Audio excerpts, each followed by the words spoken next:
Jagananna government మహిళా సాధికారత కోసం ఎన్నో సంక్షేమ పథకాలు అందజేసేది.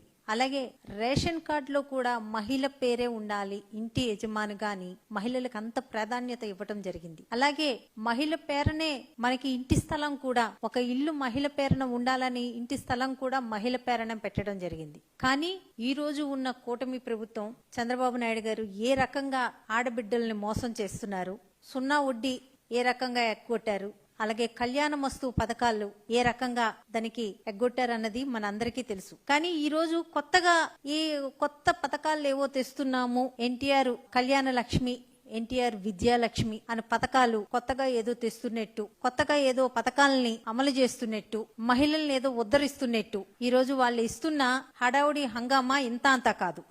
ఇదే వైఎస్ఆర్ కళ్యాణమస్తు షాదీ తోఫాకి 427 కోట్ల రూపాయలు డైరెక్ట్ గా ఎవరైతే అర్హులై ఉంటారో